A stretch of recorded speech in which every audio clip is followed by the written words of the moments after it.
Are you a parent navigating the complexities of co-parenting, family court, or even domestic violence? If you are looking for ways to help protect your children and build a strong and supportive community around you, then look no further.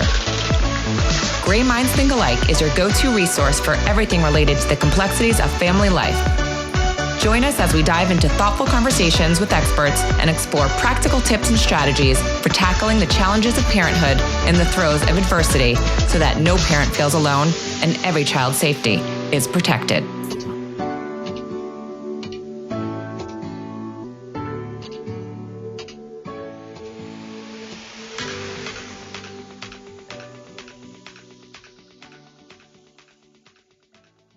Hi, everyone, and welcome to Gray Minds Think Alike. Today, we are talking with Michael Volpe, a freelance journalist who focuses on political, police, corporate, and nonprofit corruption.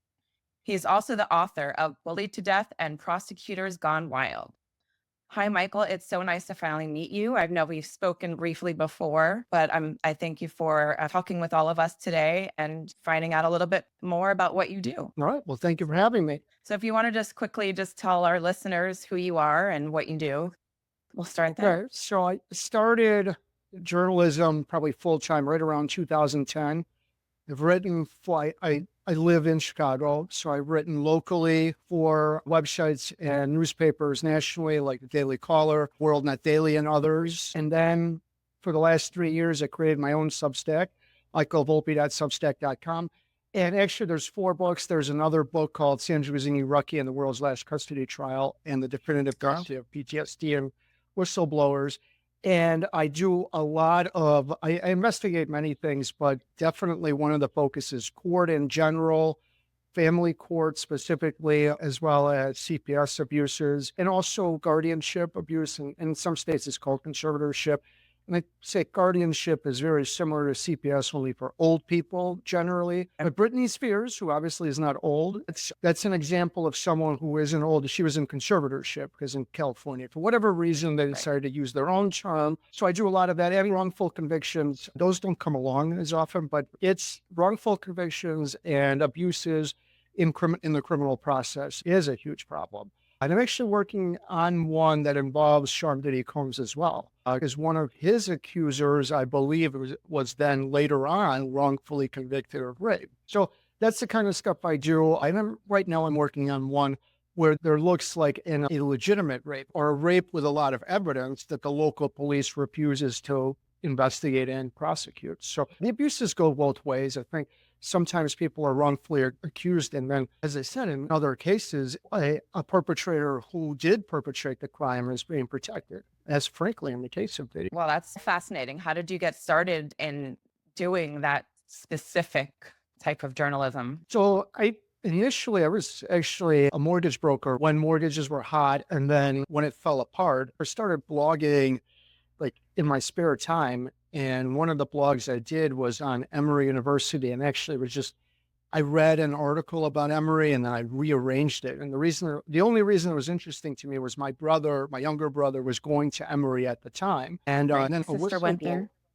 Yeah, very, very good school. Well, what I read was that the medical school was abusing its relationship with Grady Hospital, which is the hospital there. And they have privilege, the medical students are taught not just at Grady, but primarily at Grady. Grady is massive. So it's like a boot camp in terms of learning medicine if you go to med school, and it's all poor people. So it's a lot of like emergencies because they don't get regular care. But when something goes wrong, they go to Grady because that's a public hospital, so they don't have to pay.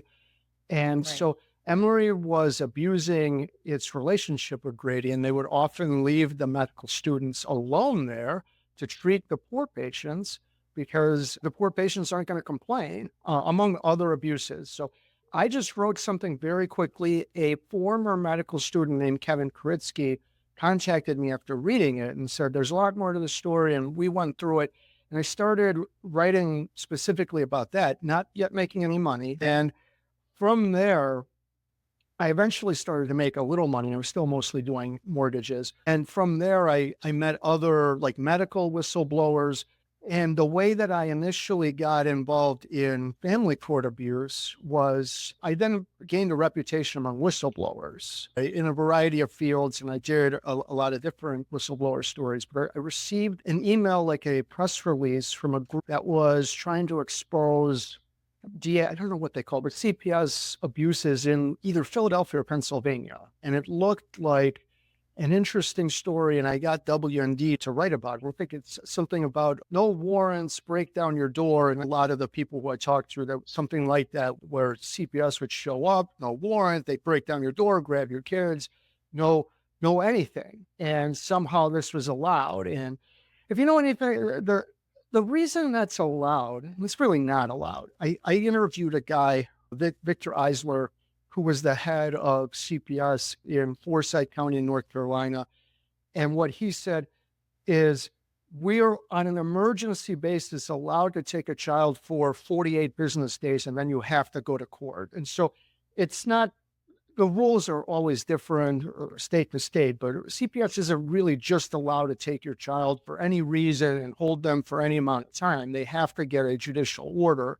And Of course. there usually is a carve out, like if they believe it's an emergency, if they saw someone with an axe, they don't grab the kid and then go back later, but it's usually something like 48 hours. But there's all sorts of abuses involving CPS. So I did that story, and I think that story got picked up either by Alex Jones or somebody bigger. And so it did well. And then one of the people who I talked to for that story was Connie Valentine. And I think she's retired now, but she definitely was high level in the California Protective Parents Association. And this shouldn't vote, even though protective parents, it's really primarily for women, which is okay. But Connie seemed to know a lot of stuff. So I wanted to do a follow-up that was interesting. And so I called Connie and I said, Connie, you're like involved. What are you seeing that's a really big problem that people aren't talking about, that someone should investigate? And she said, well, I think corrupt custody evaluators, that's a really big problem. That's what we're seeing. And at that time, I didn't know what that meant. I didn't know what a custody evaluator was. I didn't know anything about it. And I said, okay, well, can you have a few people call me who had a corrupt custody evaluator? And so over the next 2 days, I had an enormous amount of people call me. It was probably 20, and I'd say 19 of them were women. And so initially I started to think, well, then that means that primarily women are being screwed. And I've stopped looking at that question because being screwed, like, it's very, like, how do you measure being screwed? But eventually I talked to a lot of men as well, but primarily I do talk to women for a variety of reasons. But anyway, I saw that as an interesting story, and I took it to WND and they rejected it. And at that point, I realized there's both something here, because their rejection wasn't just no. They were like, don't ever bring us anything like this again. So there's both something here, but something that the media isn't covering. And on some level, I should have just let it go, because it probably wasn't going to be like a good career path. You should cover things that are easy to get published. But I also, one of the people I talked to, and ironically, a man, was Chris Mackney. And the reason I talked to him was his custody evaluator had the same custody evaluator as several women. I talked to him a few times. The story involved Woody Harrelson, because his father-in-law had gotten involved with Woody's dad, and Woody Harrelson's dad was a contract killer, and his father-in-law had hired him to kill his business partner. There's all sorts of seedy things. And I talked to Chris for about a month or two, and I kept putting the story off because that was late 2013. The Affordable Care Act had rolled out. I had done a story that did very well over 1 million people. So it was more focused on that. And I just figured I could get back to it. And on December 29, 2013, Chris killed himself. And I knew enough about the story to know what his ex-wife would do, which would be to convince everyone that Chris was crazy. That's why he killed himself. And he killed himself because she drove him to the point where he had no money, no access to his kids, no way to get a job. And he was going to constantly be put in jail, and he lost his will to live. And I just felt a duty to tell the truth. And I tried it a bunch of different ways. I eventually wrote a book called Bullied to Death about his case, which includes a whole chapter on the murder, which is extremely seedy. And the reason the murder was important was Chris didn't know. And then he found out kind of by accident, because he was Googling his father-in-law's name for whatever reason, and there was an article that popped up, and then he started questioning it, and the dad had built up this massive he got away with murder. In fact, he was convicted of accessory to commit murder, even though he hired Harrelson to kill his business partner. For whatever reason, what they convicted him of was accessory to commit murder, and he had built up this reputation. And I think he felt like, oh my God, my whole life's work is going to be destroyed if this gets out. And he had a lot of money. So he, in effect, was funding his daughter's divorce. And he went as aggressively as possible to not let Chris get away with anything. And that's how he lost his job, lost access to his kids, was jailed repeatedly, and was never going to stop. And so I even interviewed his former business partner, his wife, his widow, I guess, his kids even. And it was a very seedy murder that Harrelson pretended to. He was a grain dealer. Sam DeJailer was the guy's name. But ironically, I started working on Chris's story. It took me over a year to write the book. And by that point, I'd made a lot of contacts. And so I just started doing more and more of these stories. One of the breakthrough was one that you find on Capital Research Center. It's called Making Divorce Pay, about the Association of Family and Conciliation Courts, which is a global trade organization for family court judges, family court lawyers. Anybody involved in family court. Outwardly, what they say is we do webinars, we do seminars, we do get-togethers, we have a newsletter. It's all good. We just try to teach people about the trends in family court. But underneath that, they push an agenda, and the agenda is several things. It pushes, for instance, the concept of parental alienation. But more than that, what it pushes is that you try to identify a problem, any problem will do, and then the solution is to appoint someone. And then that creates what I believe is a racket, because what it's pushing is for all of these people to look for problems and say, oh, here's a problem. Let's get a custody evaluator. Here's a problem. Let's get a parenting coordinator. And of course, all of these people that are being appointed, most of them are AFCC affiliated.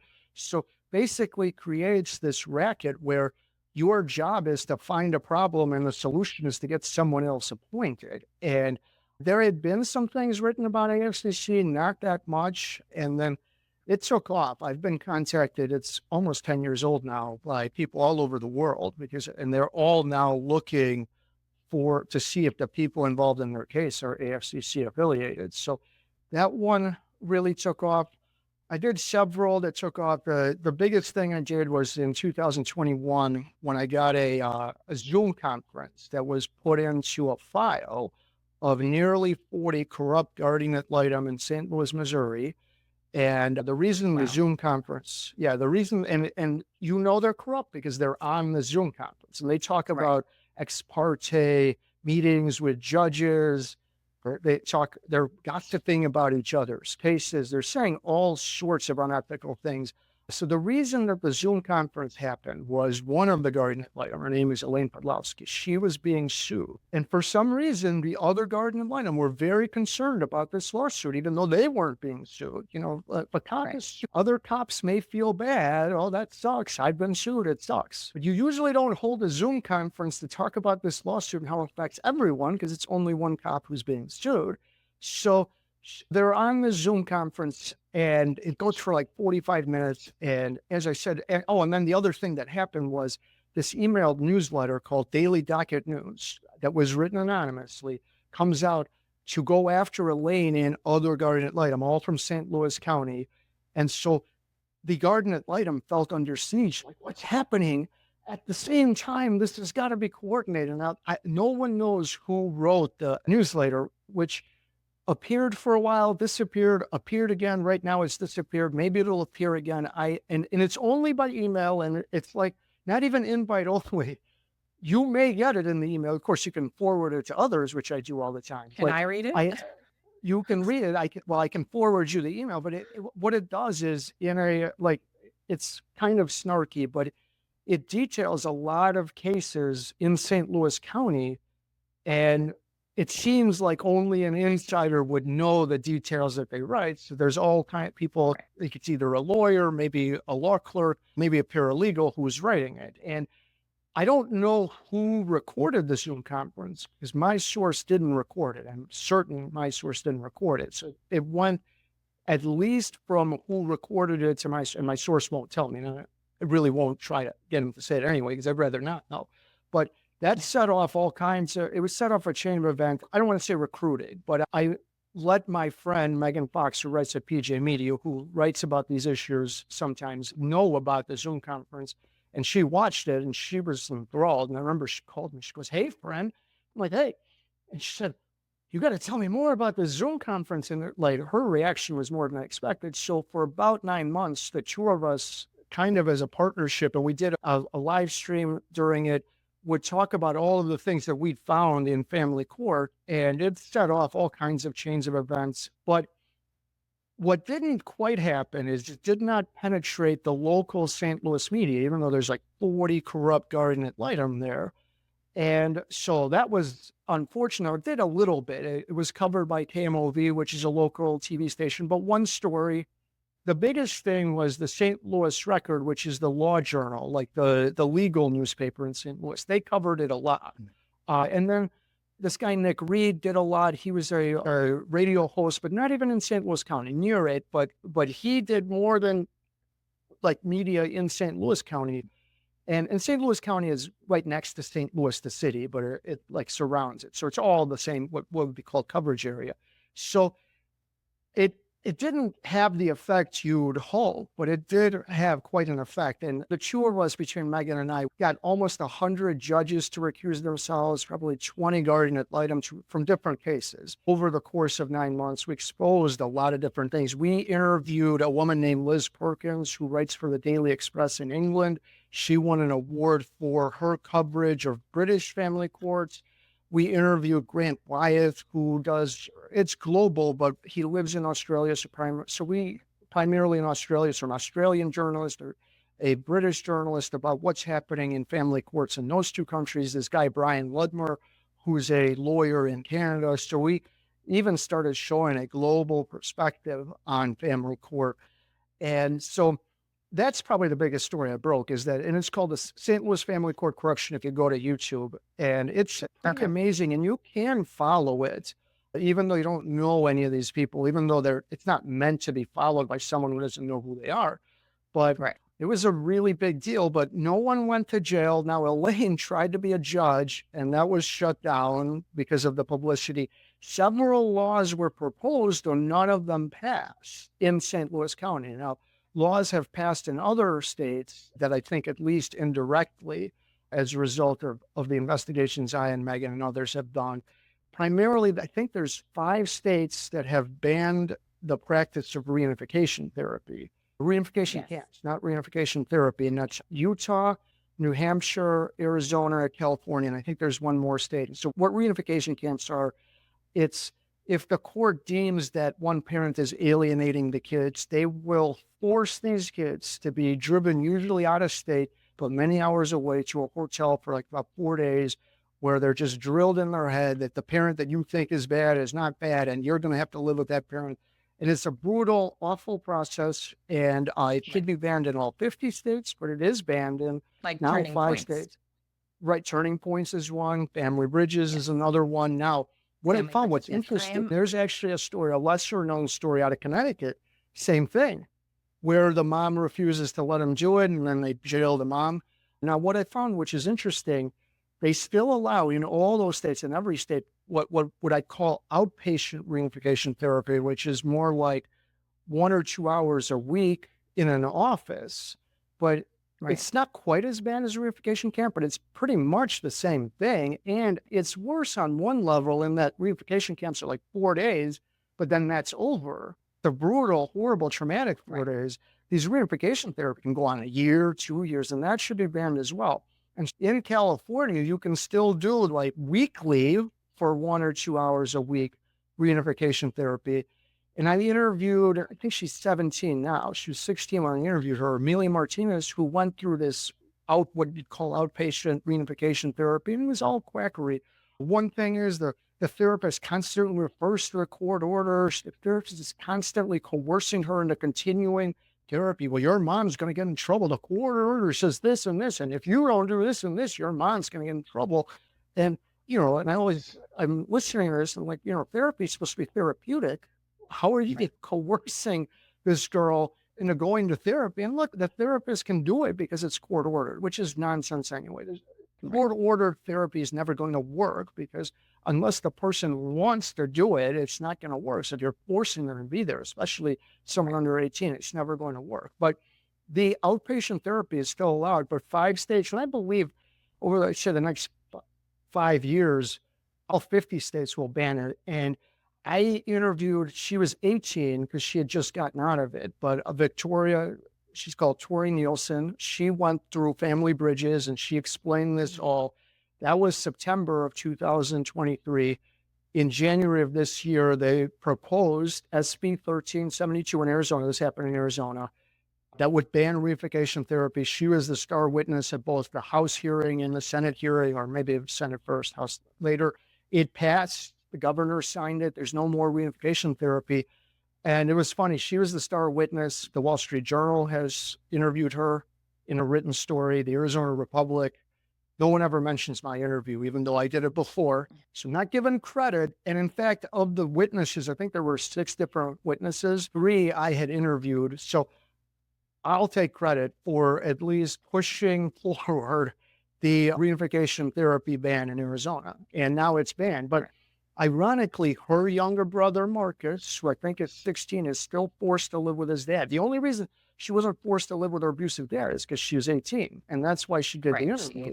She aged out. To say that her dad is abusive, and so she can do all these interviews. She can go to in front of the state legislators, and there's nothing anyone can do because the judge's mind is made up. I think the judge's name on the list is Zabor. And that judge is an interesting judge. She's been on the bench maybe 3 years, and I've received over a dozen complaints about her. She's racked up all kinds of bad complaints in a very short time.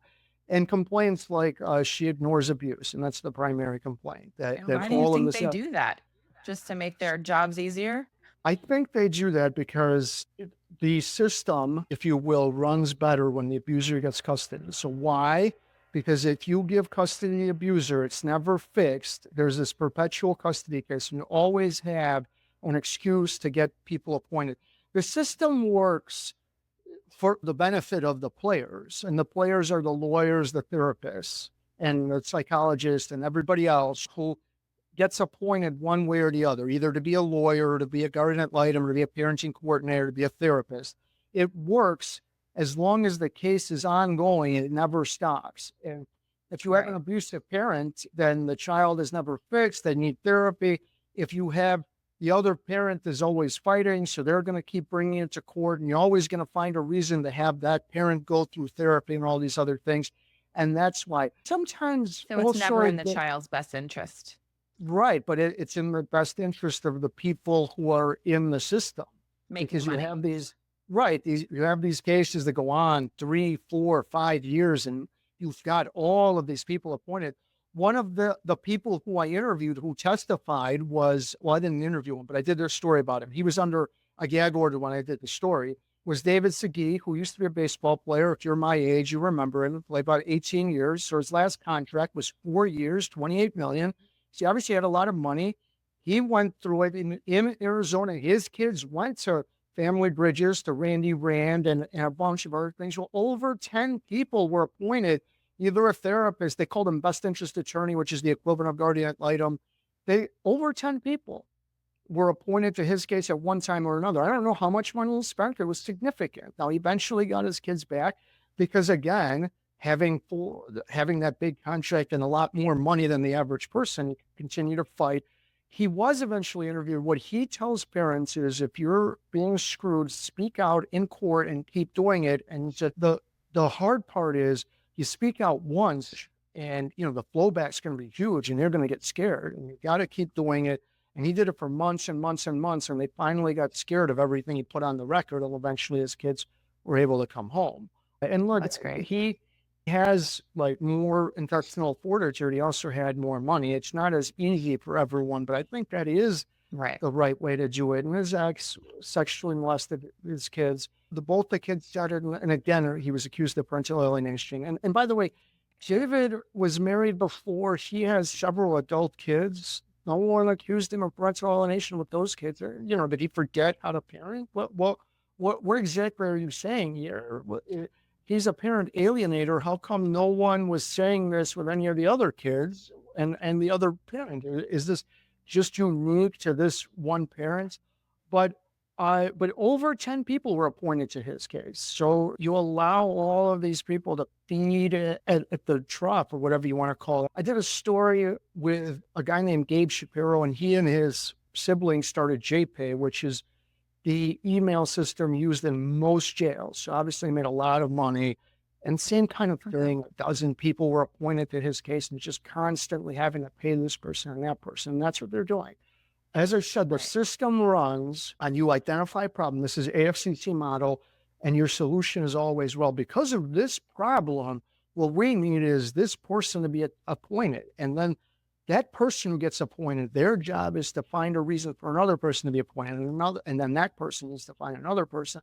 And the reason that works, so if you're good at getting other people appointed, then they owe you. So they're going to get you appointed because you're going to stop appointing someone. You've appointed them to 10 cases and they don't appoint you in any case. You're going to say, I'm not going to keep appointing you. I'm going to appoint someone who's going to get me appointed.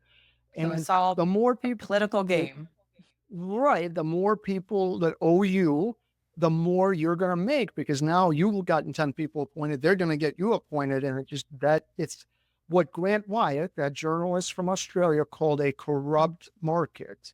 And that's how the system works. I was speaking with someone at the beginning of this year, and they had a case out of Florida, and they said, well, my lawyer says I should get a guardian ad litem. And I said, look, sometimes it works. Every once in a while, getting a guardian ad litem works. But you should be skeptical of anyone who thinks the solution is to appoint anyone. That's the game. And this person told me they have money. And I'm like, it seems like what they know is that you have enough to spend. So they're going to get as many people appointed. They're going to keep telling you that the answer is to get someone appointed. And that's the game. That's the system. I call it a racket. Maybe it's legally a racket. In layman's terms, it's a racket. I think it's getting better now. First of all, the amount of exposure just in the last 5 years has increased dramatically. There are laws being proposed all over the place. The fact that they banned reunification therapy in 5 states is a huge win. Which is really sad. That happens. The Rucky girls, the case that I cover the most, which is out of Minnesota, where they were forced to live with their dad. They ran. They were hidden for 2.5 years. They were found. Before they would be sent back to their dad, they were sent to another reunification camp to, quote, break them. That came out at a criminal trial because, of course, their mom was charged with hiding them because there was a court order giving the dad custody. And if you know where they are and you aren't telling the parent who's supposed to have custody, then that's a crime.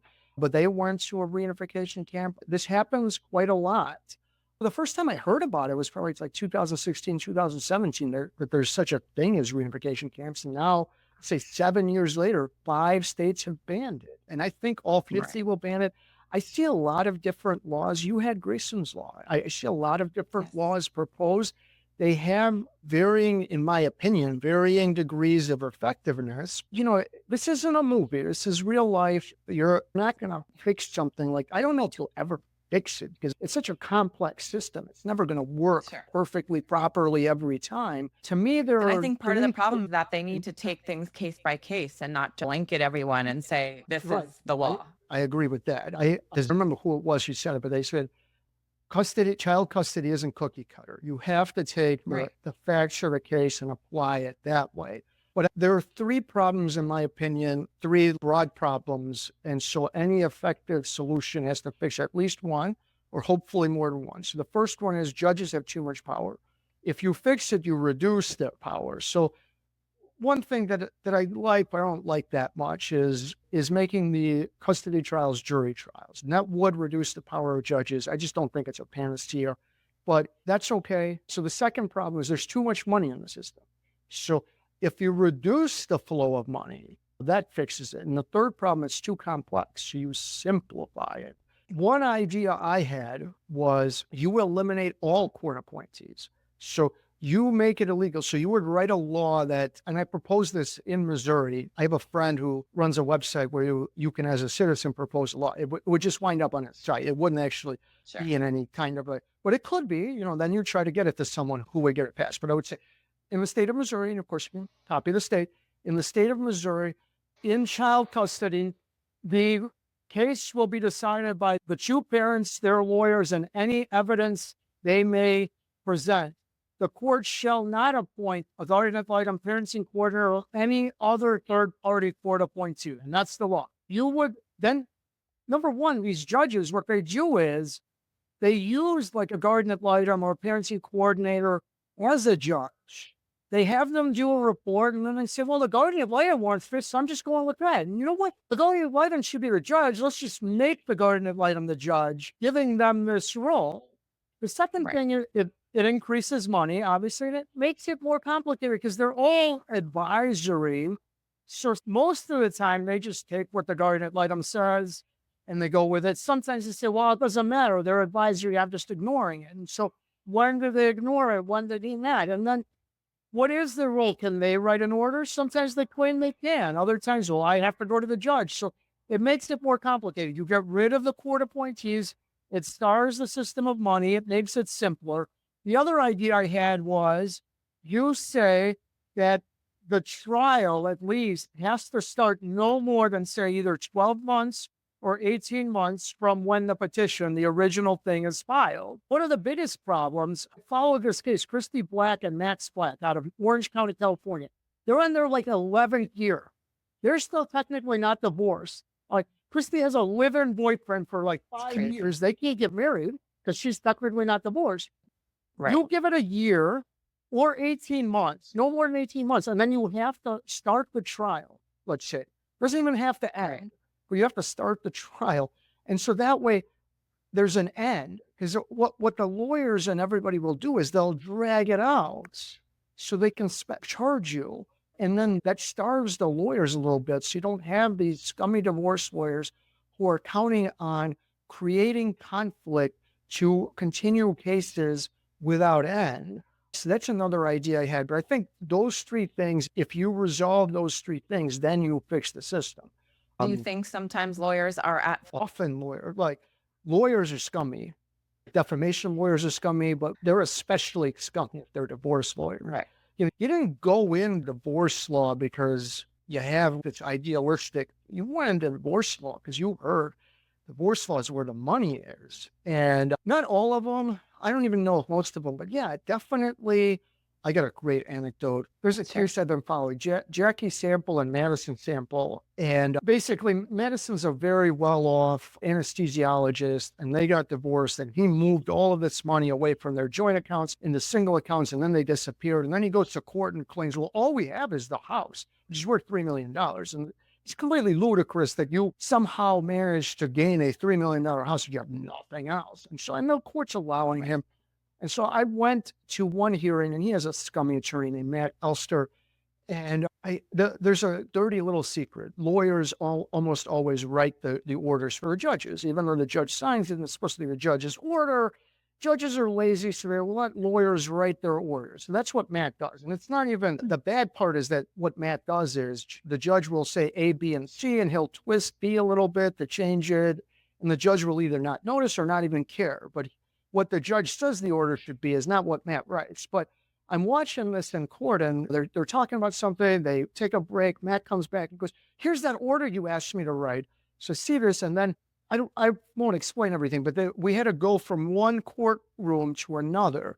So we're walking from one courtroom to another courtroom, and I'm behind Matt, and I go, Matt, do you always write orders for judges? Matt, is that appropriate? Can we talk about this? And so I said it obviously to get a rise out of him. I didn't actually expect him to answer the question. Right. So he gets into the other courtroom, and he immediately complains like a tattletale, like he's a kid in grade school to the bailiff. And he's like, that guy's bothering me. He's harassing you. You need to get him to leave. And that's the kind of stuff that these scumbag lawyers do. The other thing they love to do is threaten lawsuits. I get cease and desist letters. I won't say all the time, but more than twice, more than 10 times I've gotten cease and desist letters Usually they're from divorce lawyers, which is interesting because you don't know anything about defamation law, but they know that they make more money the longer that it grows, which means their real job is to continue the conflict. That kind of stuff were like cease and desist letters, but they definitely, what they do is they, not all, but a lot of divorce lawyers know that the conflict is where it's at. So they aren't working in your favor.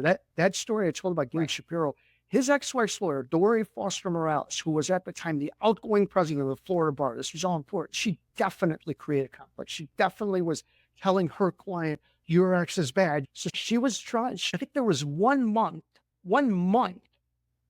where she charged $60,000 for that case. Think about how much money she was charging just for 1 month. So she was definitely trying to get her client to think that her ex is bad, that you need to fight for sole custody. They originally agreed to 50-50. She got at the sole custody for her client. Gabe fought back, and eventually the two parties, the ex-husband and ex-wife, talked without lawyers, and they went back to 50-50, which means that everything that happened didn't have to happen. They ended where they started, and if the lawyers hadn't gotten involved, then they would have just been at 50-50 the whole time. So definitely there's a lot of scummy lawyers, there are a lot of scummy therapists. Look, anybody who does, for instance, a custody evaluation, that's all voodoo. You know that you don't really know. It's all a show when they're right. But you know, I did a story out of Cook County, and these were two parents from Glencoe, which is a very wealthy suburb. And this guy did an evaluation, charged $60,000, I think. I mean, it's ridiculous. All right. This is not as long as a book, and a book writer wouldn't make $60,000. So they're all scummy. And as I said, the goal is to get people appointed, and to get that appointed person to get somebody else appointed, and it's on and on and on. And see, if you got rid of the court appointments, then you can't do that. I think that part would be easier. It's not always bad. And it's probably not even bad in more than 50% of the cases, but at least 15% of the cases, I believe, get corrupted and significantly corrupted. And look, I think the Center for Judicial Excellence has counted 800 children. Yours son is one of them. I went with them to Washington, D.C. Right. That's the most tragic outcome, but there's tens of thousands of kids forced to grow up in abusive homes, tens of thousands of kids kept away from good parents for no reason. So the problem is not merely the worst case scenario, yours. There's, you're making a lot of kids who aren't whole, whose childhood is destroyed through terrible rulings. And if it's just that the judge got it wrong, that you can live with that because that's going to happen. These are complex things, but it often happens because of a lack of due process, because there's money involved. And I know one of your judges was involved in a case that I looked at. I knew I'd several, so there's not one judge who was responsible. There one more than others, but I believe there was. No, there's more than one, but one more than most. But I can't remember the guy's name, but he took a mother's custody time away temporarily because she wasn't wearing a mask in a doctor's office during COVID. It was like, if you're not going to respect COVID and you're only going to have supervised visits, it was completely ridiculous. And this is in Broward County? Yeah. It was in Broward. So was it Dale Cohen? Cohen, yeah.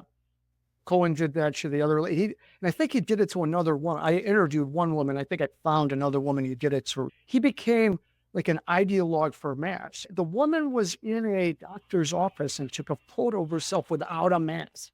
And the photo was months old by the time Owen figured it out. And he's like, you can't see your child because you don't wear a mask.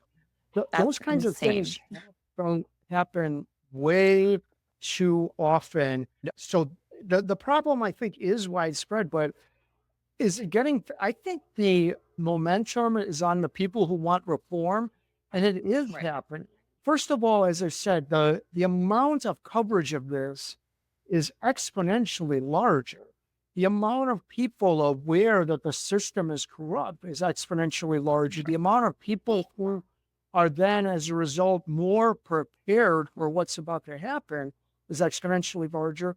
And laws are being proposed and passed everywhere with varying degrees of success. But when I first started covering this, there was almost no coverage, no laws being proposed anywhere, no one who thought there was a problem. And I Right. think Well, it's that's a why I do complete this. I want to shed light because I get emails every day from all these parents that are just in the worst situations, and I didn't know how to help them because they came to me for help.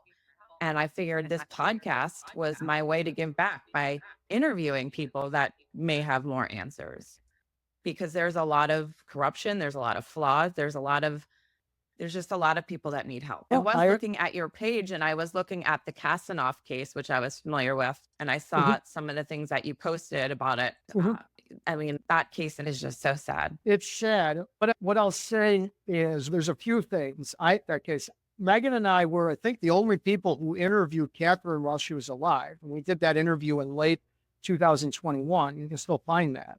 The Free Press, which is on Substack as well, did a very long piece on that case, and they interviewed a lot of different people, and it sheds light. Catherine may have manipulated a lot of this. But that said, here's one of the problems with the case, as far as if you're looking at the family court angle of it, in New York, all of it is sealed. The family court is in the New York State. So what that means is all of the information that you've gotten from both sides, both parents are selectively leaking the court documents that make them look good. You can't get the whole picture because it's blocked.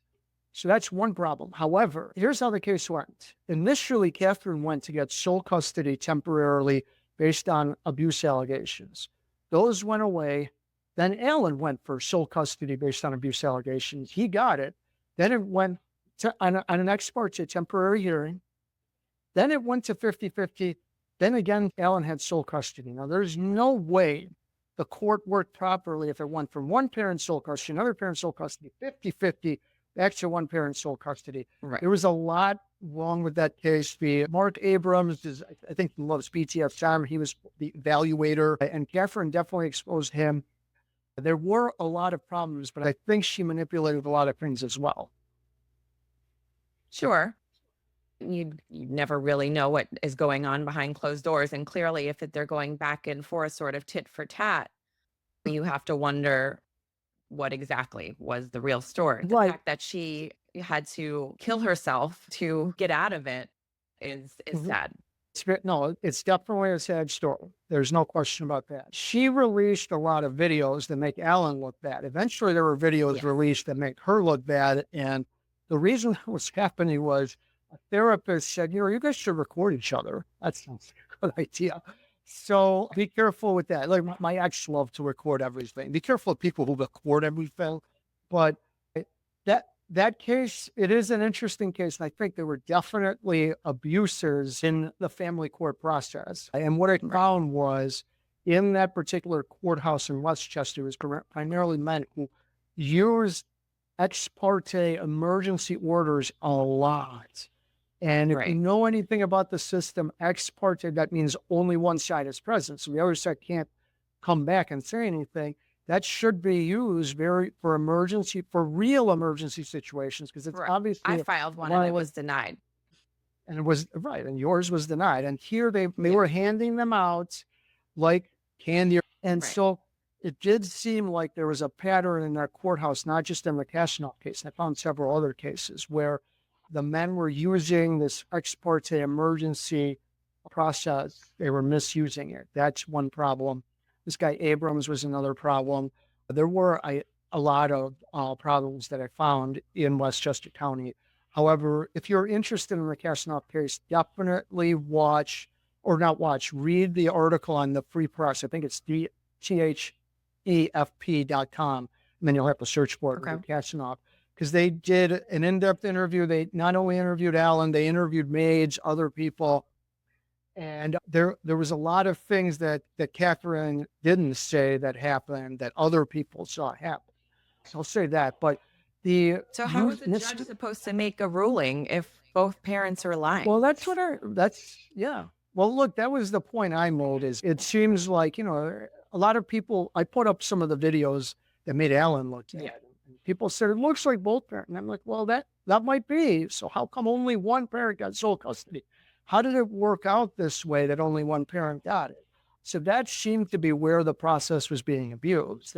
The courts put their hand on the scale and take complicated situations and simplify it.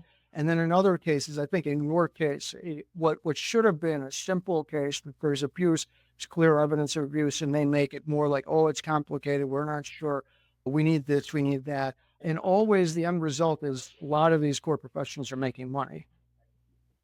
Right.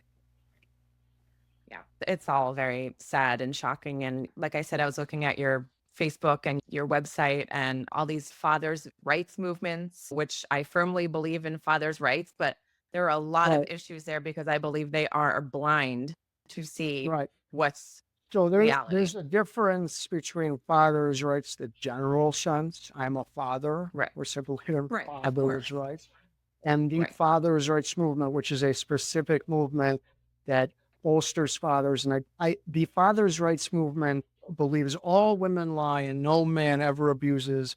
Which is You know, obviously look, not true because my son was right, murdered by his father. right, right, of course. And look, feminists believe no woman lies and every man is abusive. And of course, we can't have absolutes like that. Believe no woman not. is as stupid as believe all women. And every day, I don't know who I dislike more, the father's rights movements or the feminists. The father's rights movement definitely bolsters abusers because they believe all women are vindictive and that when the relationship breaks, the woman's job is to keep the child away. And this is what they believe. And they create a caricature of women that may apply to certain women, but it doesn't apply to an entire gender. There are as many bad women as bad men. So it's not a matter of gender. But no, they Of course, it definitely goes both ways. right, but they caricature women, and then men is always the hero. As I said, child custody isn't cookie cutters, so to do it that way is definitely wrong. They perpetuate all sorts of stereotypes that help abusers create these cookie cutter cases. They are for 50-50 as the standard, which Right. I think is just completely asinine because I don't think that in any given case that 50-50 is better than 60-40 or 75-25, and that you do have to look at the facts of the case. One of the reasons they want 50-50 is because in most states, not every state, but in most states at 50%, no more Child support. 50-50. Well, I really appreciate you taking the time to speak with us. It's always nice to get not only a male perspective, but definitely someone who has been inundated in this genre and this field and knows about what is really going on behind closed doors. So I thank you for coming on and speaking with us. And hopefully for having me. we cross paths again. Anytime. All right. Sounds good. Thanks, Michael. If there's someone that you want to hear from on this podcast, please feel free to send me an email. Or if you would like to be a guest, please reach out at Allie@graysonschoice.org.